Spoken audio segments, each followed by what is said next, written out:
एक महिला भक्त वृंदावन से बिहारी जी लेकर अपने घर आई और तभी बाहर से गोलू घर के अंदर आया और माँ से पूछता है कि माँ, यह कौन है? तो मैया ने बोला, ये भगवान हैं और ये ही हमारे मालिक हैं।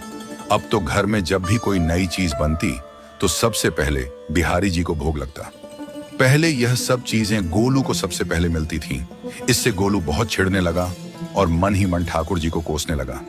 एक दिन गोलू की माँ काम पर जाते समय बोली, गोलू, यमुना जी से मटके में जल भर कर लाना।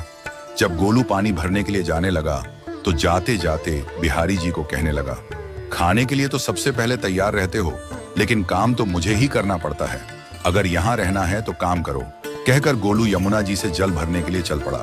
गोलू जब यमुना जी में जल भरने लगा तो उसने देखा कि यमुना जी के अंदर बिहारी जी विराजमान हैं और कह रहे हैं, ला गोलू, घड़ा हम भर देते हैं। गोलू उनको देखकर हैरान हो गया और बोला, नहीं नहीं, मैं अपने आप भर लूंगा। लेकिन ठाकुर जी ने उसके हाथ से घड़ा ले लिया और भरकर घर ले आए। गोलू घर आकर डर रहा था कि अगर माँ को पता लगा कि मैंने ठाकुर जी से काम करवाया है तो आज मेरी पक्की पिटाई होगी।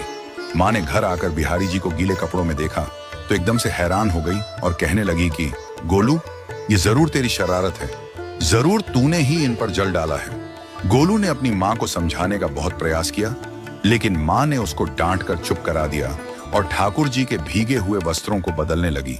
अगले दिन जब माँ ने गोलू को अनाज पिसवाने का काम दिया तो बिहारी जी फिर अनाज का कनस्तर ले आए और माँ को ठाकुर जी के वस्त्रों के ऊपर सूखा आटा पड़ा मिला। तो माँ ने फिर गोलू को डांटा कि तुझे पता नहीं कि ये हमारे भगवान हैं और तू भगवान के साथ शरारत करता है। आज तूने फिर इनके ऊपर आटा फेंका है।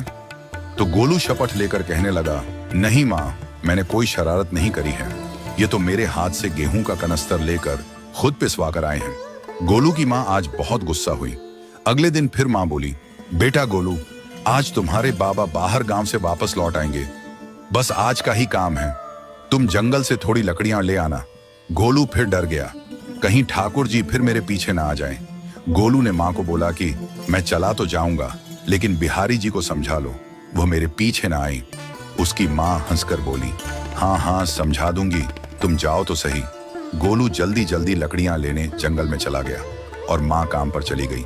लेकिन उस दिन माँ काम से जल्दी वापस आ गई और देखा बिहारी जी अपनी चौकी पर विराजमान नहीं है। वह तो एकदम से घबरा गई कि कहीं गोलू की शरारत तो नहीं। वह भागी भागी जंगल की तरफ गई। तभी उसने देखा कि गोलू के साथ एक इंसान लकड़ियों को लेकर घर आ रहा है। गोलू की माँ यह देखकर हैरान हो गई कि यह तो बिहारी जी हैं। ये क्या हमारे भगवान हमारा काम कर रहे हैं? इसका अर्थ गोलू ठीक कह रहा था। वह जल्दी जल्दी